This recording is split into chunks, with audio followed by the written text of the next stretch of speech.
আমরা একেকান মোড়ে আছি। আমি এই মুহূর্তে একেকান থেকে আমরা কিভাবে যাব হচ্ছে দেওয়ানহাট বা টাইগার পাস আর নিউ মার্কেট কীভাবে যাব। একেকান থেকে আমি এই মুহূর্তে একেকানে আছি। একেকানের সামনে গিয়ে হচ্ছে এটাকে কি বলে, ডিটি রোড এটা যদি বা এটাকে ডিটি রোড পাহাড়তলি বলে, পাহাড়তলির হিসেবে দেখায়, কিন্তু এটা একেকান মোড়। আর সামনে হচ্ছে আছে আমার, আপনাদেরকে দেখাই সামনে কি আছে। সো নতুন একটা ভিডিওতে সকলকে স্বাগত জানাচ্ছি দ্য অফ রাইডারের পক্ষ থেকে। আমি আছি এই মুহূর্তে একেকান থেকে আপনি কিভাবে আপনি দেওয়ানহাট যাবেন আজকের ভিডিওতে দেখাবো। এই যে আমরা হাতের বাম পাশ দিয়ে চলে যাব, ডান পাশ দিয়ে যাব না। এখান থেকেই একেকান, এটা হচ্ছে অলঙ্কার মোড়। অলঙ্কার মোড়ে হচ্ছে, আপনারা অলঙ্কার চেনেন না এমন কেউ নাই। এখান থেকে চট্টগ্রাম থেকে যে গাড়িগুলো বের হয় অন্যান্য জেলার উদ্দেশ্যে, সব এই রোড থেকে বের হয়। এটা হচ্ছে অলঙ্কার মোড়। অলঙ্কার শপিং সেন্টার হচ্ছে আমার হাতের ডান পাশে। আর আমরা বের হব হচ্ছে এটা কি বলে, এটাকে টাইগার পাস। আর টাইগার পাস মোড়ে চলে যাব আমরা। এই রোডে কীভাবে আপনি টাইগার পাস যাবেন এবং যে অন্যান্য যে স্পটগুলো, দেওয়ানহাট মোড়, হ্যাঁ সবচেয়ে উল্লেখযোগ্য বিষয় হচ্ছে দেওয়ানহাট মোড়ে কীভাবে যাবেন সেটা এই রোড থেকে দেখাবো। আমি এই যে অলঙ্কার মোড় থেকে যাত্রা শুরু করলাম। এখান থেকে লেগুনা গাড়িগুলো ছাড়ে আর মাহেন্দ্রা থাকে।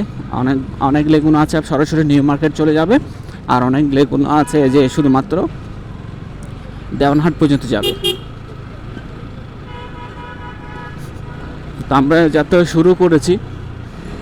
আর এই রোডে সবচেয়ে আরেকটা গুরুত্বপূর্ণ কিছু শপিং সেন্টার আছে। শপিং সেন্টার বলবো না, আমি মেশিনারি মার্কেট বলবো। মেশিনারি মার্কেট আছে যেটা হচ্ছে পাহাড়তলি রোডে আর কি। সেটা হচ্ছে সিডিএ মার্কেট বলা হয় এখানে আর কি। এখানে আপনি মানে জাহাজের পুরানো সব কিছুই পাবেন আপনার, মানে আমাদের যদি সোর্সিং স্ট্রং থাকে আপনি এখান থেকে মানে সব মেশিনারিজগুলো নিয়েই আপনি আপনার ফ্যাক্টরি চালাইতে পারবেন। বাট আপনার সোর্সিংটা স্ট্রং থাকতে হবে, তাহলে পারবেন। এখানে সব মেশিনারি মার্কেট। কি না এখানে শুধুমাত্র আপনাকে আসতে হবে, দেখতে হবে এখানে আসলে কী পাওয়া যায়, কী পাওয়া যায় না। আমি বলবো যে এখানে সব কিছুই পাওয়া যায়, শুধুমাত্র আপনাকে খুঁজে নিতে হবে। আমি আপনাদেরকে একটু ভিতর থেকে ঘুরাই নিয়ে আসি যে সিডিএ মার্কেটে। এই যে এটা হচ্ছে সিডিএ মার্কেট। সিডিএ মার্কেটের এটা জাস্ট একাংশ। সব দিকে শুধু মেশিন আর মেশিন, স্পেয়ার পার্ট, সব জাহাজের জিনিসপত্র। আপনি এখানে কম কস্টেই কিন্তু এখান থেকে জিনিসপত্র নিতে পারবেন, কম কস্টে একদম। আমি ওদিকে না যাই কারণ এটা মার্কেটটা অনেক বিশাল। যারা আসতে চান সিডিএ মার্কেটে তারা আসতে পারবেন।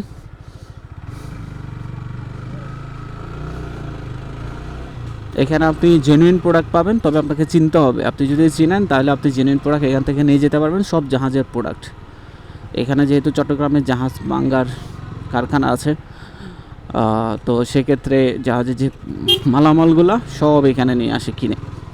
আর কিছু জিনিস এক্সপোর্ট করে, অনেকে আছে যে এক্সপোর্ট করে, যাদের সোর্সিং অনেক ভালো ইন্টারন্যাশনালি। এই যে সব কেবল মার্কেট, কি লাগবে আপনাদের সব এই রোডে আছে। এই যে সিডিএ মার্কেটে আছে, বিশাল মার্কেট। সিডিএ মার্কেটটা বিশাল। আমি এখানে অনেক গিয়েছি ভিতরে। এই যে সিডিএ মার্কেটের আর একটু ভিতরে যাই, আপনাদেরকে একটু সিডিএ মার্কেটে একটু ঘুরে নিয়ে আসি। না, এই মার্কেটটা আচ্ছা, এটা সামনের দিকে কিছু দোকানপাট আছে সিডিএ মার্কেট যেহেতু বলে, বাট ওই পিছনে সব মোটর পার্টসের মার্কেট। পিছনে সব হচ্ছে মোটর পার্টসের মার্কেট।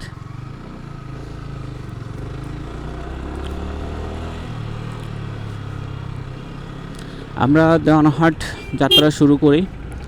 আপনাদেরকে তো বললাম যে এই রোড আপনি এই যে বাম পাশ দিয়ে আপনি আমবাগান হয়ে টাইগার পাস যেতে পারবেন। বাম পাশ দিয়ে আমি সোজা চলে যাচ্ছি, সোজা যাব দেওয়ানহাটে ওঠার জন্য। আমরা দেওয়ানহাটের জন্য যাত্রা শুরু করেছি। এটা পাহাড়তলি ডিটি রোড।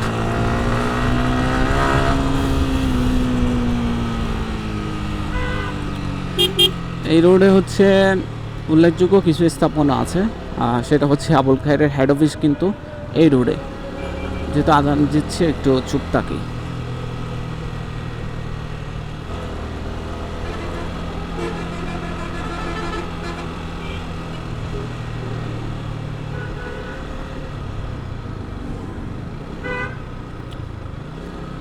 হ্যাঁ, তো এই রোডে আমার একটা ইতিহাস আছে, সেটা হচ্ছে আমি আমার ছোট ভাই নিউ মার্কেট থেকে এই রোড আসছিলাম।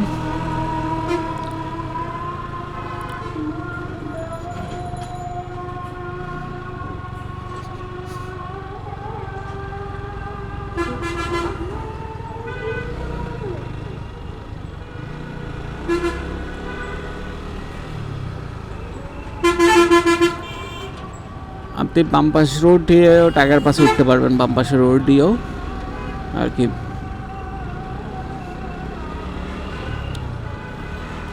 তো যেটা বলছিলাম, যেটা এই রোডের একটা ইতিহাস আছে, আমি আর আমার ছোটো ভাই একবার আবুল খায়েরে আসছিলাম।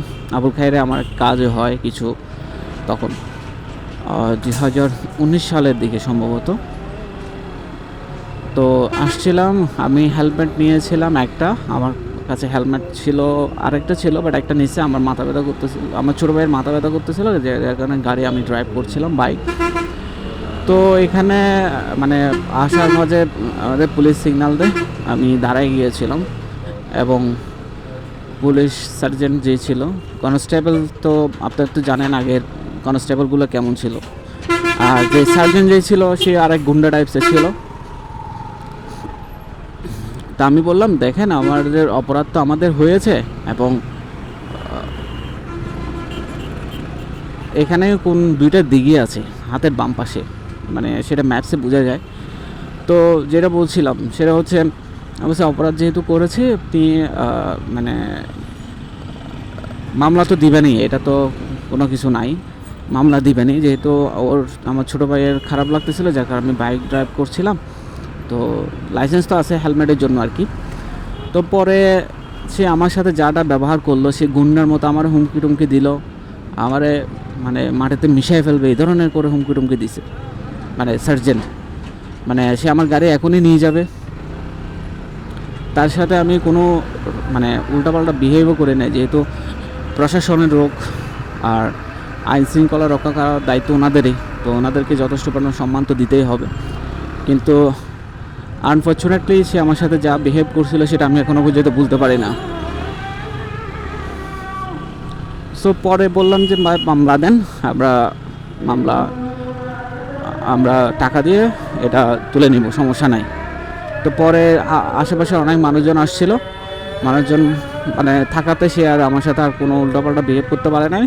পরে আমাদেরকে হেলমেটের জন্য মামলা দিয়ে দেয়, এই 1000 টাকার একটা মামলা দিচ্ছে। কিন্তু 1000 টাকা সে মামলা দিচ্ছে সেটা ফ্যাক্ট না, আমার কাছে ক্যামেরা থাকলে হয়তো বা দেখাই দিতে পারতাম সে যা ব্যবহার করেছিল তখন। সো আমি চলে আসছি এখন আবুল খায়েরের অফিসের সামনে হচ্ছে আবুল খায়েরের হেড অফিস, বাম পাশে আবুল খায়েরের এটাও একটা অফিস, প্রকিউরমেন্ট অফিস। আর আমার হাতের ডান পাশে হচ্ছে সেটা হচ্ছে আবুল খায়েরের অফিস। আবুল খায়েরের হেড অফিস হচ্ছে এটাই, যারা আবুল খায়েরের অফিস চেনেন না তারা হচ্ছে এইটাই হচ্ছে আবুল খায়েরের অফিস, হাতের ডান পাশে ছিল।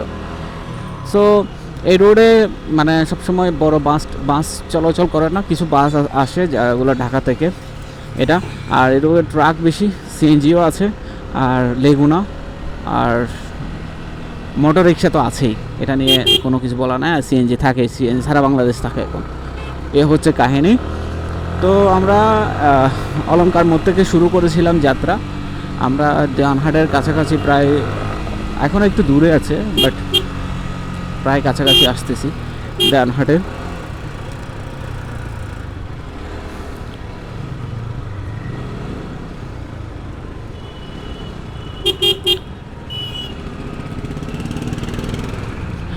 আর এই রোডে হচ্ছে আরেকটা গুরুত্বপূর্ণ সরকারি স্থাপনা আছে, সেটা হচ্ছে পাসপোর্ট অফিস।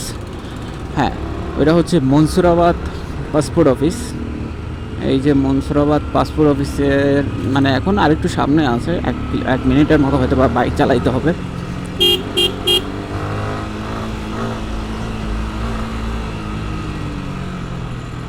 ডান পাশ দিয়ে আপনি হালি শহর উঠতে পারবেন, এই যে আমার হাতের ডান পাশ দিয়ে একটা রুট গেছে, হালি শহর যেতে পারবেন যারা হালি শহর যেতে চান বা মেইন রোডে উঠতে চান।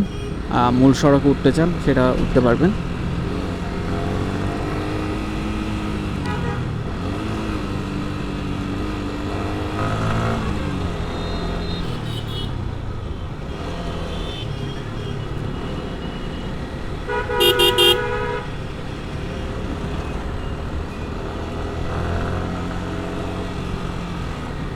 মনসুরাবাদ বিভাগীয় ডাকঘর। এই মুহূর্তে আমরা মনসুরাবাদ আছি, আর এখানে পুরাতন কি বলে এটাকে ফার্নিচার বিক্রি করে, পুরাতন ফার্নিচার বিক্রি করে এই রোডে মনসুরাবাদ। এখানে আর কি যারা কম খরচে ফার্নিচার নিতে চান তারা এই রোডে আসতে পারেন। পুলিশ লাইন্স, মনসুরাবাদ হচ্ছে পুলিশ লাইন্স।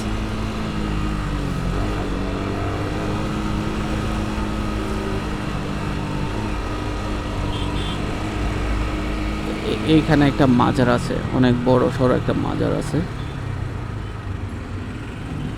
আমার আগের ভার্সন 2020 সালের ভার্সন হঠাৎ চলে আসবে।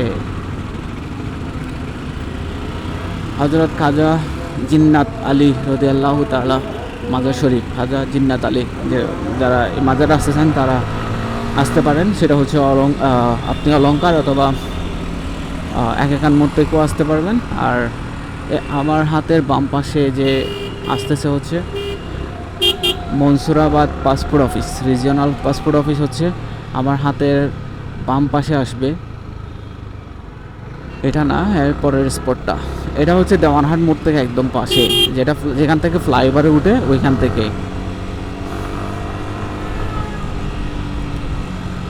আচ্ছা, আমরা ফেলে আসছি যেটা বলছিলাম সেটাই। এখন আমরা নিচ দিয়ে যাব নাকি উপর দিয়ে যাব সেটা একটা ফ্যাক্ট। আমরা নিচ দিয়ে যাই, যেহেতু আপনাদেরকে স্পটগুলো দেখাচ্ছি। আমরা মনসুরাবাদ পাসপোর্ট অফিস ফেলে আসছি, যেটা বলেছিলাম যে স্পটটা না, ওটাই হচ্ছে মনসুরাবাদ পাসপোর্ট অফিসের স্পট। আপনারা যারা পাসপোর্ট অফিসে আসতে চান তারা আসতে পারবেন। এই সামনেরটা হচ্ছে দেওয়ানহাট মোড়। আমি চাইলে হচ্ছে ফ্লাইওভারের উপর দিয়ে চলে যেতে পারতাম। ফ্লাইওভারের উপর দিয়ে কোথায় যায়? ফ্লাইওভারের উপর দিয়ে আপনারা এখান থেকে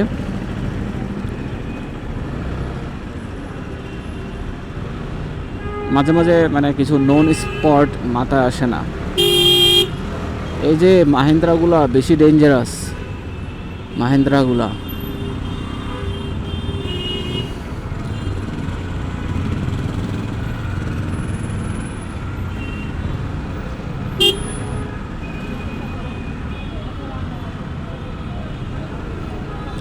এই যে এখন আমি এই মুহূর্তে আছি দেওয়ানহাট মোড়ে। আমরা চলে আসছি অলংকার থেকে দেওয়ানহাট মোড় পর্যন্ত। আমি যদি ডানে দিয়ে যাই সেটা একটা স্পট আছে, মাথা আসতেছে না বলবো। আর এভাবে যদি যাই সামনে হচ্ছে আমার টাইগার পাস। আচ্ছা, কদমতলি। আমি যদি ফ্লাইওভার দিয়ে যেতাম তাহলে কদমতলিতে পৌঁছায় যাইতাম। আর যদি ডান এই যে একদম সোজা যাচ্ছি, এটা মানে টাইগার পাস দিয়ে যাব। এই তো টাইগার পাস পর্যন্ত ভিডিও করব, যেহেতু টাইগার পাস থেকে আমার অনেকগুলো ভিডিও আছে, আপনারা চাইলে আমার চ্যানেলে দেখে নিতে পারবেন। এটা হচ্ছে railway line, Chittagong railway station হাতের ডান পাশে। এটা হচ্ছে সামনে টাইগার পাস, চট্টগ্রামের ফুসফুস যেটাকে বলা হয় টাইগার পাস। টাইগার পাস থেকে আমার অনেকগুলো ভিডিও করা আছে। আপনারা টাইগার পাস থেকে একটা ভিডিও আছে টাইগার পাস বা লালখান বাজার, সেটা সেমই। কালুঘাট ব্রিজ কীভাবে যাবেন, টাইগার পাস থেকে নিউ মার্কেট কীভাবে যাবেন, এভাবে ভিডিওগুলো করা আছে। আর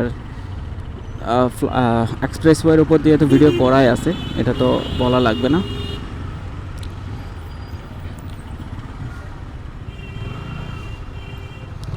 সো টাইগার পাস পর্যন্ত যাই ভিডিও করে। তো আমি যাত্রা শুরু করেছিলাম অলংকার এখান থেকে, এরপর অলংকার মোড় থেকে ভিডিও শুরু করেছিলাম, যাত্রা শুরু করেছিলাম। প্ল্যানটা ছিল দেওয়ানহাট মোড় পর্যন্ত আসা। দেওয়ানহাট মোড় আস্তে আস্তে যে স্পটগুলো ছিল, দেওয়ানহাট মোড় আস্তে আস্তে আপনি কীভাবে অন্যান্য রোডগুলো দিয়ে এই টাইগার পাস মোড়েও আসতে পারবেন আমবাগান হয়ে, সেগুলোও বলেছি। এবং আসার সময় সিডিয়া মার্কেট, যেটা মোটর পার্টসের মার্কেট, বড় সড়ো মার্কেট, ওটাও দেখিয়েছি। এবং আবুল খায়েরের হেড অফিসও দেখিয়েছি, মনসুরাবাদ পাসপোর্ট অফিস, সবগুলো কিন্তু ওই একটা রোডে। তা আপনারা যারা অলংকার থেকে দেওয়ানহাট আসতে চান এবং যে স্পটগুলো আপনাদের দরকার তারা এভাবে আসতে পারেন। আর আমরা দেওয়ানহাট থেকে সরাসরি টাইগার পাস চলে আসছি। ওই যে টাইগার পাসের মোড়, এটা টাইগার পাসের জ্যাম। এখান দিয়ে হচ্ছে ঢাকার বাসগুলো যাচ্ছে। ওই যে আমি জিসি মোড় হয়ে যেটা এখান গিয়েছিলাম দিনের বেলা বা একটা সময় পর্যন্ত ওই রোড দিয়ে ঢাকাগামী বাসগুলো যেতে দেয় না, যেহেতু জ্যাম অনেক থাকে। আপনারা দেখেছেন কত জ্যাম থাকে। এই তো আমি এই যে টাইগার পাস চলে আসছি, টাইগার পাস মোড়। টাইগার পাস থেকে আমি ডান পাশে ঘুরে যাব। ডান পাশে যেহেতু ডান পাশে আমি নিউ মার্কেট হয়ে আমার অফিসে চলে যাব। এটা হচ্ছে টাইগার পাস মোড়। সবাই ভালো থাকবেন, সুস্থ থাকবেন, সুন্দর থাকবেন। সবাই আমার জন্য দোয়া করবেন, সবাই সবার জন্য দোয়া করবেন। Thanks from the off rider. নতুন ভিডিও দেখার জন্য আবার আমন্ত্রণ জানাচ্ছি। যদি আমার চ্যানেল ভালো লাগে, ভিডিও ভালো লাগে, তাহলে সাবস্ক্রাইব করে নেবেন। আর পরবর্তী ভিডিও দেখার আমন্ত্রণ জানাচ্ছি। ভালো থাকবেন। আসসালামু আলাইকুম।